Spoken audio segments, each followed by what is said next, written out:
The Chronicles of the Intergalactic Space War, a tale of rebellion, adventure, and the fight for freedom across the stars. Once upon a time, in a distant galaxy far, far away, there was a thriving civilization of intelligent beings, united under a powerful alliance called the United Planets Federation. For centuries, the Federation had maintained peace and prosperity across the galaxy, exploring new frontiers, developing advanced technology, and sharing knowledge and resources for the greater good of all. But the peace was not to last.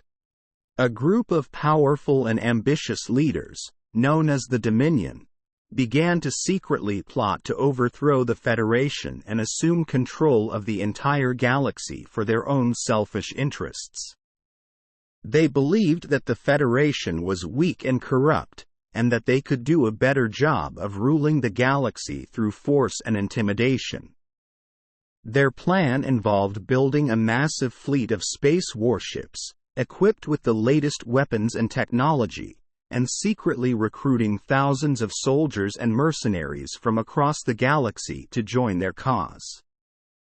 They also began to spread false propaganda, accusing the Federation of various crimes and betrayals, in order to turn more people against them and win their support. At first, the Federation was caught off guard by this sudden and unexpected threat. They had grown complacent and confident in their ability to maintain peace, and had not prepared for such a massive and coordinated attack.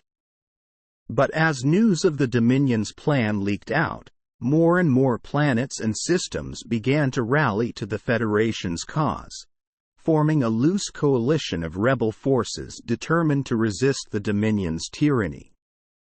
The war that followed was long, brutal, and costly, as both sides battled for control of key strategic locations, sabotaged each other's supply lines, and engaged in fierce space battles that left countless ships and lives destroyed.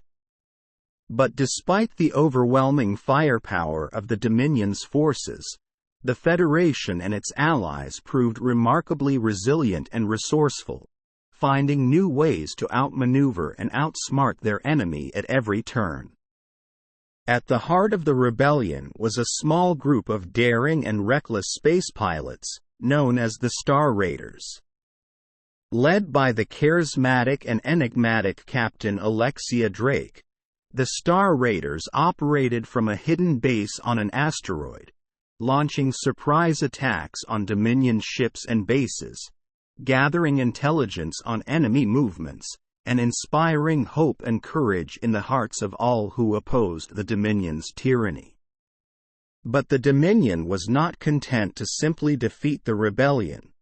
They were determined to crush it utterly and forever, so that no one would ever dare to challenge their rule again. To that end, they launched a massive offensive against the Federation's capital planet, targeting its major cities and population centers with overwhelming force. The Federation's forces were stretched thin, and were unable to defend every planet and system at once. So it fell to the Star Raiders to launch a daring and desperate mission, to infiltrate the Dominion's flagship, and disable its main weapon before it could destroy the Federation's capital.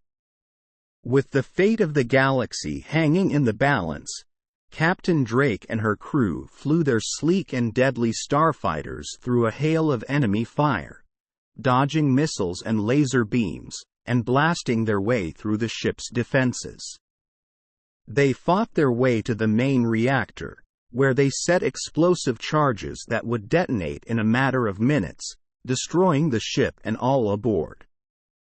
But as they made their escape, they were caught by a surprise attack from a pair of Dominion fighters. Captain Drake ordered her crew to continue on without her, sacrificing herself to buy them the time they needed to complete the mission. The explosion that followed was monumental, lighting up the entire sky above the planet. The Dominion flagship, along with its weapon, was completely destroyed, and with it, the Dominion's hopes of victory. The Federation's forces rallied, and within weeks, the Dominions were defeated, their leaders captured or killed, and their forces scattered or defected to the Federation's side. But the price of victory was high. Many planets and systems were left devastated by the war, their populations decimated by the fighting and the seemingly endless reconstruction efforts. The Federation itself was greatly weakened by the conflict, and many feared that it would never be as strong or united as it once was. Yet there was hope, too. The Star Raiders had become heroes and legends, their names and exploits celebrated across the galaxy. Their sacrifice had inspired countless others to stand up for justice and freedom, and to resist any who might seek to oppress or enslave them. And so the chronicles of the intergalactic space war came to an end, but the struggle for a better and brighter future would continue, across the stars and beyond. For as long as there were those willing to fight for what was right, and to stand up against tyranny and oppression, there would always be hope for a better tomorrow.